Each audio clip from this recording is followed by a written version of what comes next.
Bro, so IGN reviewed like Rogan's Meat, and they rated it as 6 out of 10. This is a game that I've been waiting. I just started hearing about this again like last week, but I've been hearing a lot of good things about this. I already know my opinion on IGN's reviews is shit, but we're gonna take a look at this. This has 988 likes. I can imagine the dislike is like a lot, way more than the likes. Oh god. Yeah, 72,000 views. I can already imagine what the like rate dislike ratio is. So, anyways, we're gonna take a look at this. I can already tell I'm not gonna like this review.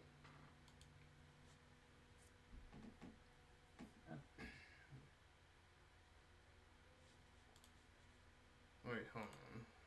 Why is my audio not working? Vibrant wuxia love letter filled with over-the-top characters who can practically fly through the air, grand odes to the beauty of the natural world, and the dark political sorcery that threatens all of that on a daily basis. Then we'll do it this way.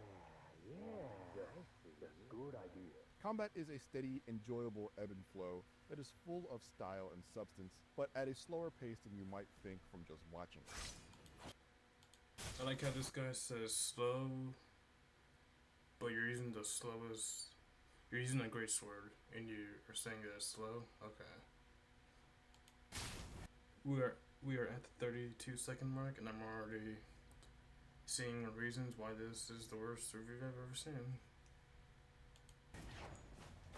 The collage of the stories it tells, both the main saga and the innumerable side fables, are a turbulent gust of ups and downs both thematically and in quality. But unfortunately, the journey to experience it all is pocked by the steep cliffs of jarring late-game progression pacing and rocky valleys jagged with dizzying amounts of micromanagement that turns the very idea of interacting. Bro, she complaining about the world building? Oh my gosh, its dude. RPG systems into stone. Okay, hold on.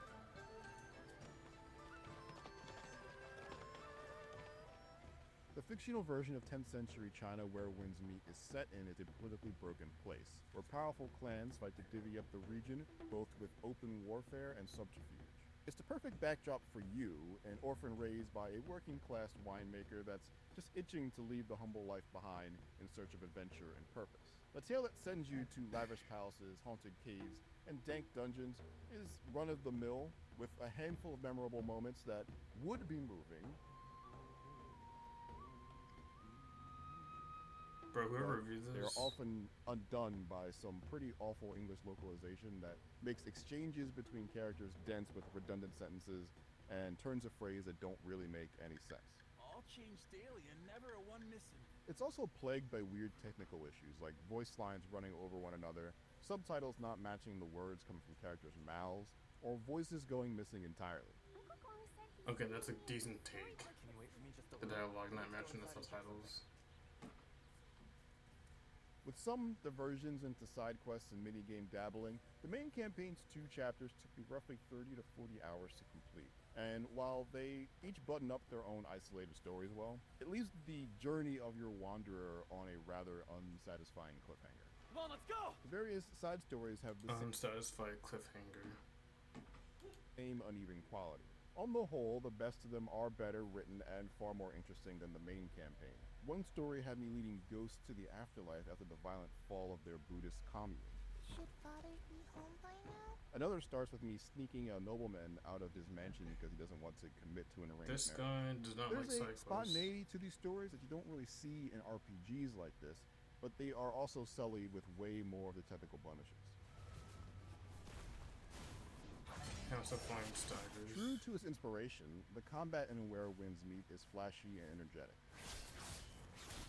Each of the 7 weapons feels distinct and dangerous, and some have different styles to discover that change the patterns of your attacks, as well as the weapon skills you can unleash on your enemies.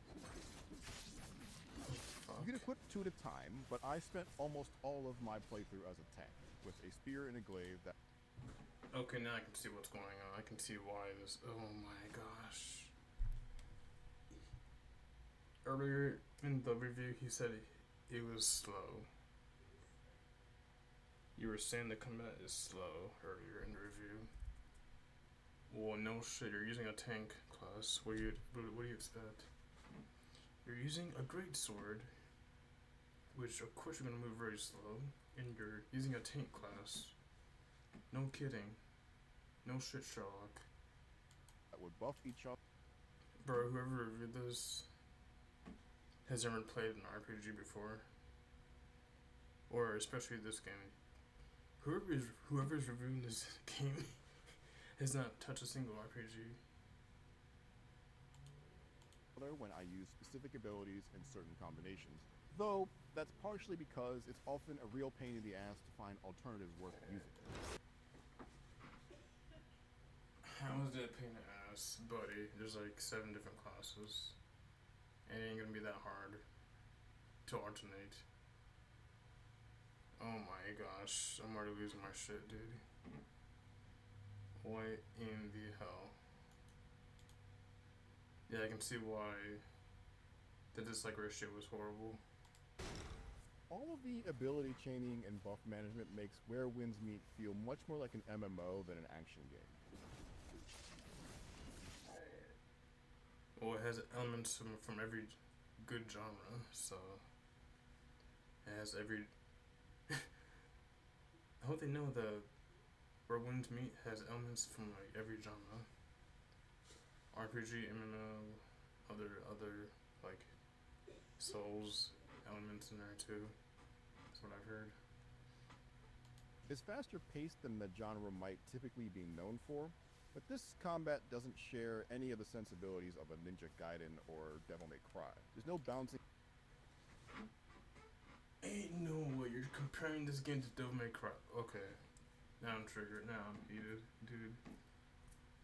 So you don't like this game because it's not like Devil May Cry, bruh. That's like saying, I don't like this game because it's not like Minecraft. Are you out of your... Oh my fucking god, dude, bro.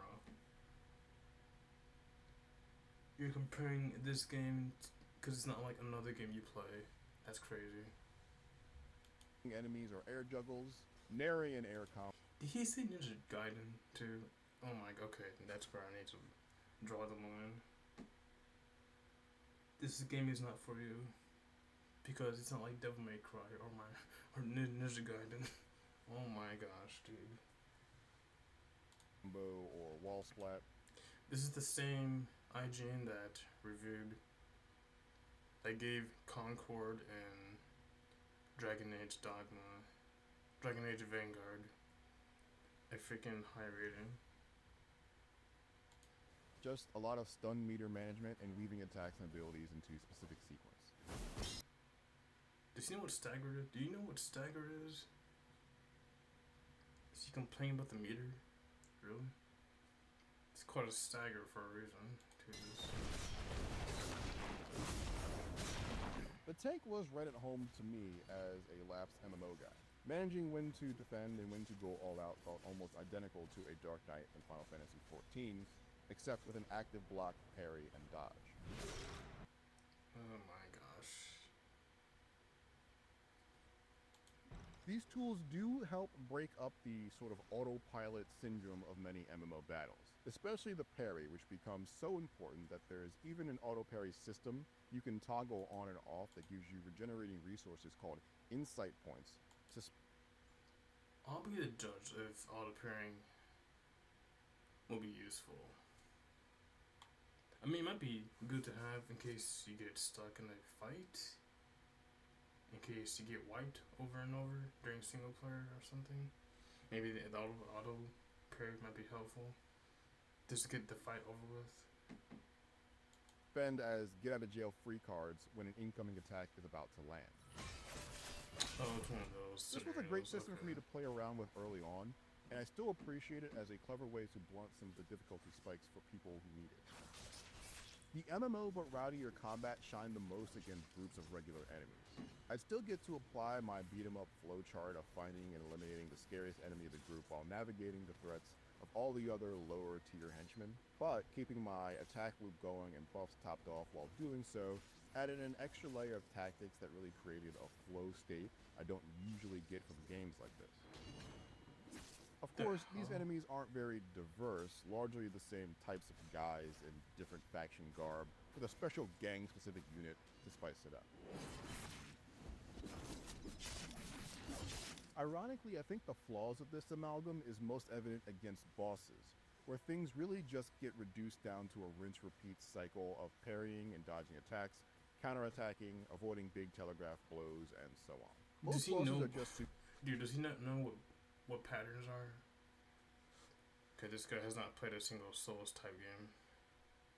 super thugs with greater health and damage than the guys like them that you've encountered in the field. The occasional big spectacle boss can shake things up, but even that tier of baddies is hit or miss. How the okay, this guy's clearly not played a Souls game in his life. Bruh, if this guy reviewed a Souls game, he would get so much heat on him. Oh my gosh. Oh man. Am I glad you did not review Elden Ring? Chinese lion dancers in a full connected costume that hops on beams and shoots fireworks at you? Hit.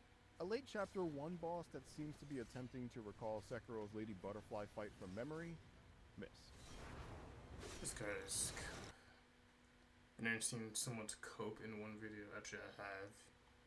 If you're watching IGN, you can see someone's cope happening. Jesus. The vast open world is overflowing with things to find and do when your adventure begins. Especially early on, I was pretty regularly surprised by some of the mostly silly things I stumbled across, like a bear practicing Tai Chi. But that's not simply there for a chuckle. You can actually spy on it and, through careful study, learn Tai Chi too. With it, I could then channel the power of the wind to yeet this very bear into some nearby rocks. Oh my god, you can throw a freaking...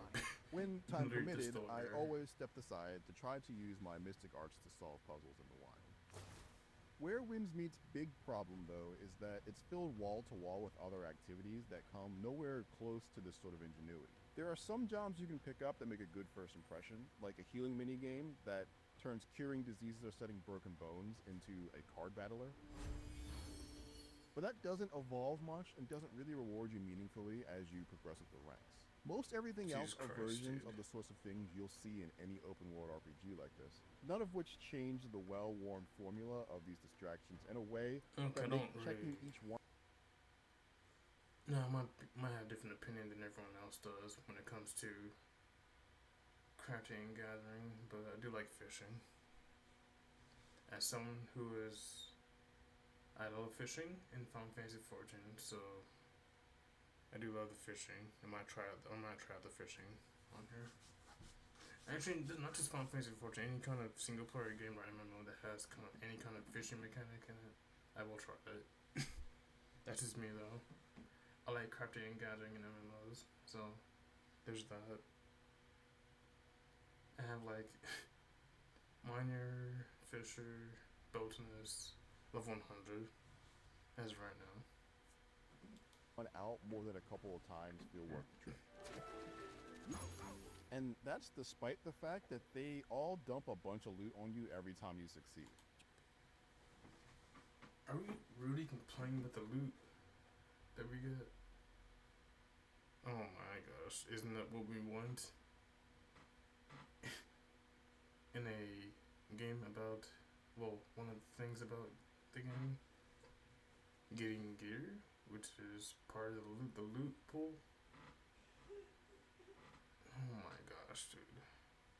Has this guy, I'm pretty sure this guy's not even played the game. Or knows anything about it. I want to see the comments after this video is done. I want to see what people are saying. Just about everything you do in this game does, but very little of what you're given is even worth opening your inventory to take a second look at. It's not. He is complaining about the rewards? That's great. Oh my gosh. Not that it's all worthless. Chances are it's going to include potions or food items that are going to be auto-used when necessary, or the various crafting and upgrade materials that will wait patiently deep in your pockets for when you occasionally need them. But my only relationship to any of this stuff is hoping I have enough of it when it's time to level up.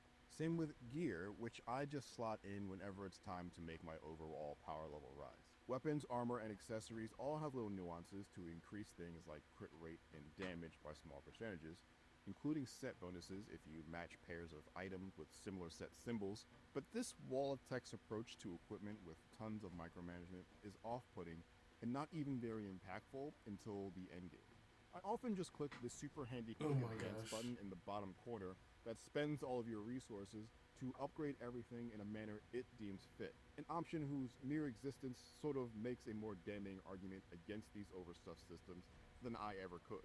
What the hell is this, dude? There are milestones that freeze your ability to continue leveling up at certain points until you pass what's called a breakthrough test, pitting you against waves of enemies that you must slay in a certain time frame in order to move on. These tests can eventually get Sounds like Warframe, but with the mastery rank.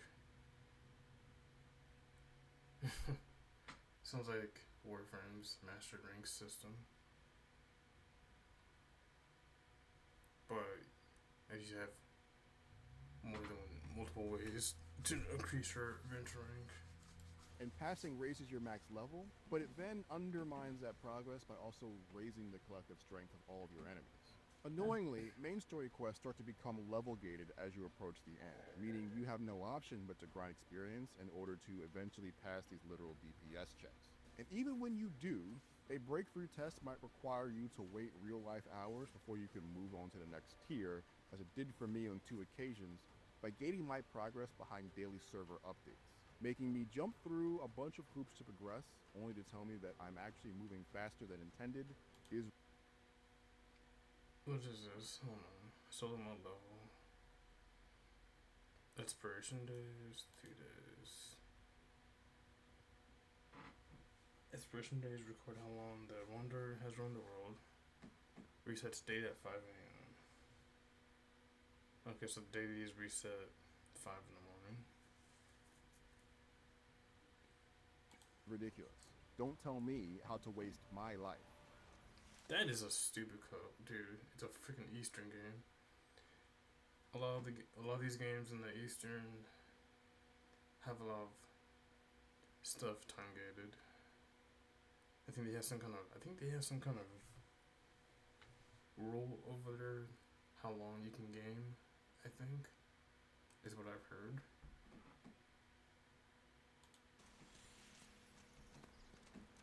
Gliding across the windy shores, rolling hills, craggy mountains, and bustling towns of the Xionghu is a breezy experience thanks to your generous triple jump and wall running abilities, when they actually work. During every play session and inexplicable intervals of time, these features will just inevitably stop working entirely, only to just be fixed when I log out and log back in. This doesn't make navigating all the mixed...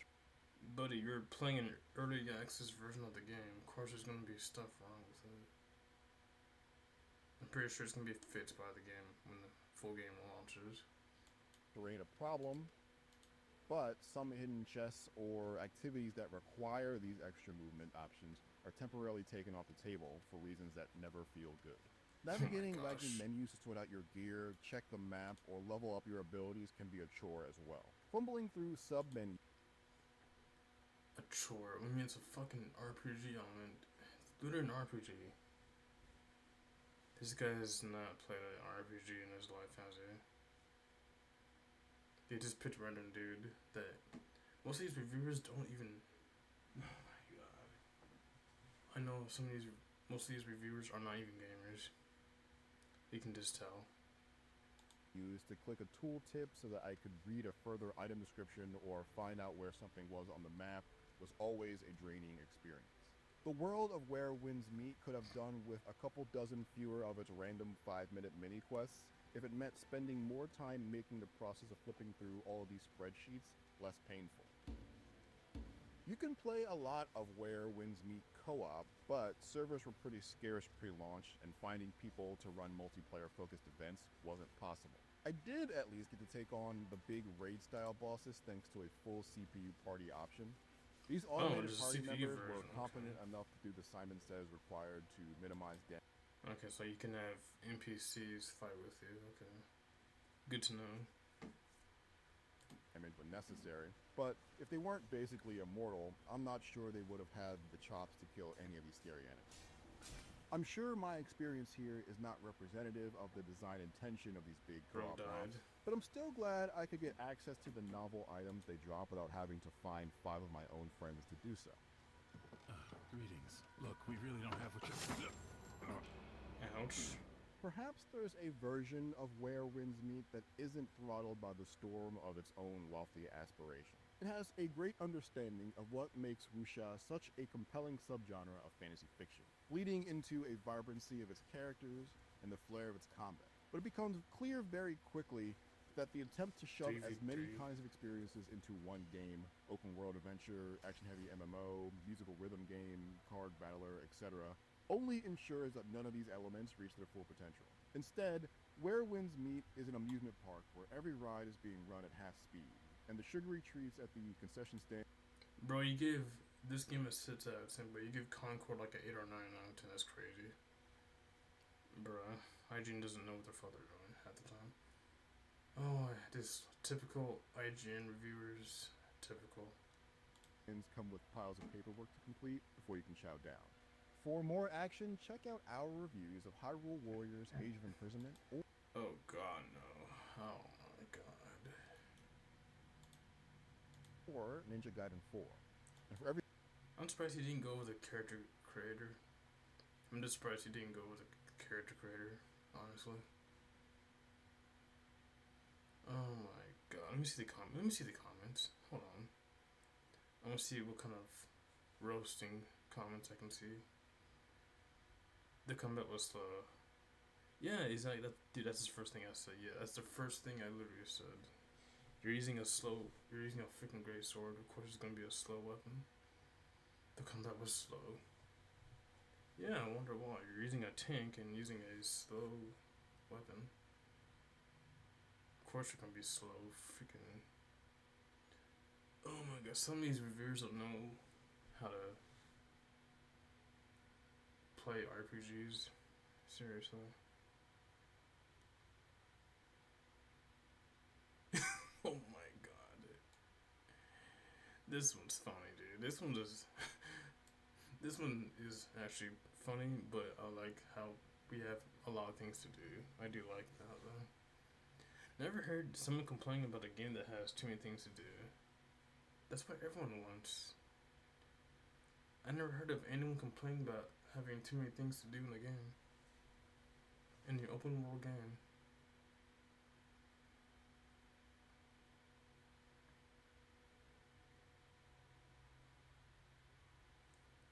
Let me see what else can I find.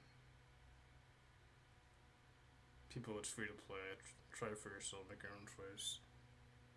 I've been indecisive for this game for a bit. I just started hearing about this game like last week, but no, another game got like announced like a while back. I just forgot about this game until recently. They gave it a 6 out of 10.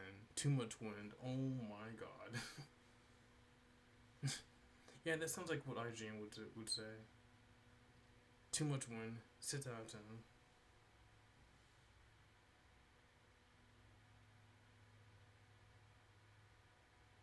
No offense, but this review sounds like someone who only plays racing games was asked to review Elden Ring or Dark Souls. Yeah, that sounds about right. This guy, whoever reviewed this, he clearly has not played a single Souls game. Like, it was pretty obvious. Like, I don't think he even plays the genre. Not just Souls games, but I don't think he even has ever touched a single RPG in his life. The way he was explaining everything.